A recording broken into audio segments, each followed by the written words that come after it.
as well as the 31st July protest of Zimbabwe. I've received a lot of criticism from South Africans who are claiming that we're getting ourselves involved in Zimbabwe's issues, whereas we haven't solved our own issues, and to them it doesn't make sense. And I've just got one request. I'm just going to ask for you guys, when we speak, to please listen to what we say as a movement. Don't dilute it with things that other people say or whatever the case might be.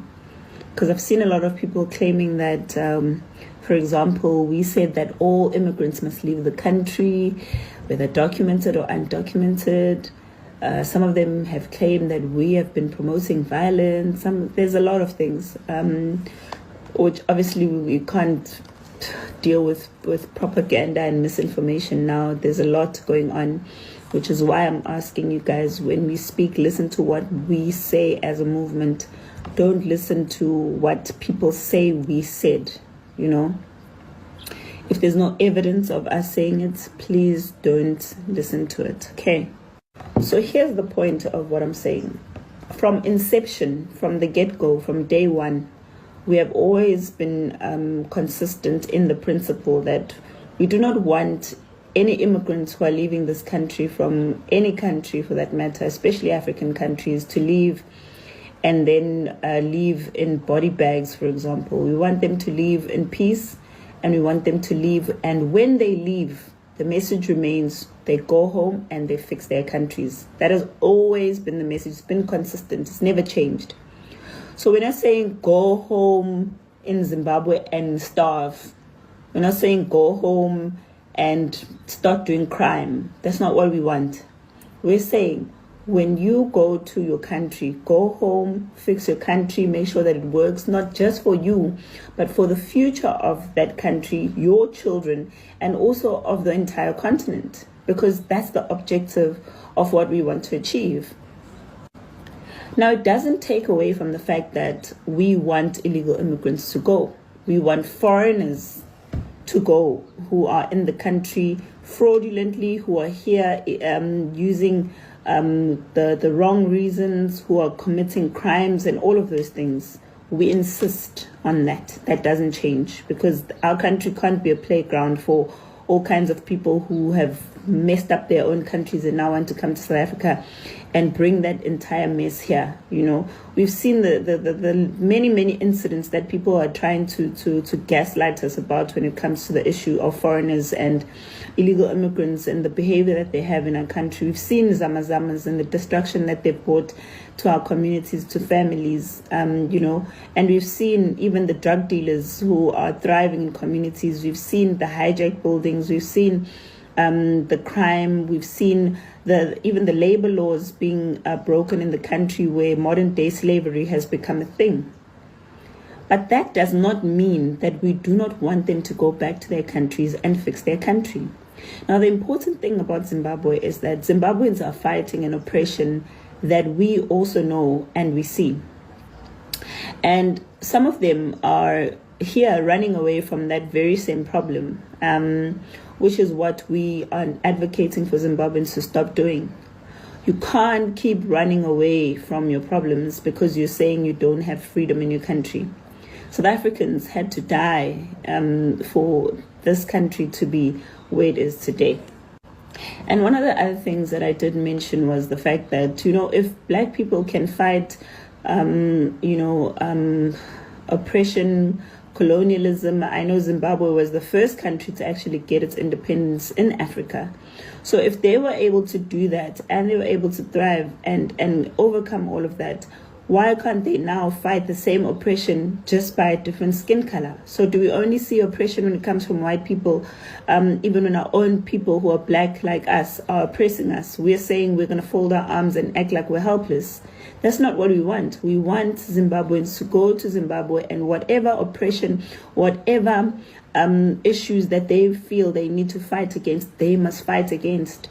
We are saying that our only role is to support. We can't go to Zimbabwe and fight for Zimbabweans, but we want Zimbabweans to fight whatever it is that they feel they need to fight, and we have to offer them protection. Now, if they feel that they don't have protection from their own government, and that includes them being persecuted or abused in any manner, then we need to step up as brothers and sisters. That is what it means to be a brother and sister.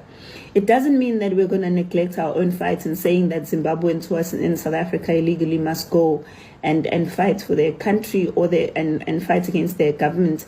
That's not what it means. It means that we're saying those that are still in the country legally must not find comfort. They must go back and face whatever demons that they're facing, instead of letting those who are in Zimbabwe fight alone, because it doesn't make sense. Unless Zimbabweans come together and unite and fight whatever issues that they face, whatever oppression that they face, they're never going to win the fight. But also, we can't sit back and say we want them to be persecuted or face all kinds of problems when we have an ability to help them. So we can use our social media, we can use our voices, we can use whatever we want to use to make sure that the plight of Zimbabweans is echoed, and whatever it is that they're facing becomes less of a burden for the people who are in Zimbabwe. And that is why I'm standing up right now and I'm saying that the government of Zimbabwe must free Begimpilo Mbedzi, because that man is one of the bravest people that I know. He stood there when everyone was busy criticizing South Africa and saying, no, South Africans are this and that. He stood firm and said that South Africans are not doing anything wrong. They're protecting their country. And we must come to Zimbabwe and do the same. And he didn't just end there. He actually came together with Zimbabweans who know what they want and who know what they want their country to be like. And they decided that they're going to set a date, which is the 31st of July, because they want to stage a protest. Now, nobody deserves to be abused and tortured and treated like they're a criminal just because they want to protest and peacefully, because we promote peaceful protests ourselves. Now, we're seeing a lot of, threats and a lot of abuse going to people of Zimbabwe who are saying that they're going to be protesting on the 31st of July. And we've also seen Begimpilo Mbedzi being arrested for that. And it's absolutely heart-wrenching to see Zimbabweans who are outside of South Africa, who are in the diaspora, pretending as if this issue is not happening. So we have to step up and say that there needs to be justice served. People cannot be stopped from protesting peacefully. They're not saying they're going to go there, they're going to start burning things, they're going to start killing people, they're going to start whatever. They're saying they want to make their voices heard in their streets, in their own country. And it cannot be fair that the government does that. And our government is always acting like they're the big brother of Africa. So if you are the big brother of Africa, why are you not going to help the people of Zimbabwe and allow them to protest peacefully by telling Mnangagwa to let the people of Zimbabwe protest peacefully the same way that we do here? But it only takes for the people of Zimbabwe to stand up for themselves as well, and we can only support what they start. Because we cannot start something for you and then be at the forefront of it, because you are the ones that know what problems we face. And we are 100% willing to support, because we want Africa to work for all the people in Africa. We only just don't want South Africa to be bearing a burden of countries that it shouldn't be bearing. And I also saw that there's a lot of other Zimbabweans who are criticizing us and saying that we are not going to get involved in their stories. Why are we getting involved in their things and their issues, etc.? And I only have one thing to say. We did not ask Zimbabweans to come to South Africa. You came to our country and you made yourselves our problem. So now if solving the problem means that we have to make sure that your problems are solved so that you can go back home, then we're going to solve the problems. So the day you decided to come into our country legally and you didn't ask us for permission, you came. We're also not asking you for permission. We're going to solve the problems so that the problems are solved and they can go and solve their problems. Otherwise, if we continue making this about feelings, it'll never be solved. Because a lot of you like saying that this is about South Africans not hating you, and you know the truth. You know the truth. You know that's not even true. You know that's not true.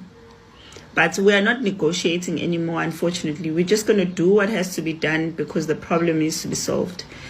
If we had done this based on how people feel, then I'm telling you, March and March wouldn't be standing today, because people have felt a lot of things about us, including extreme hatred.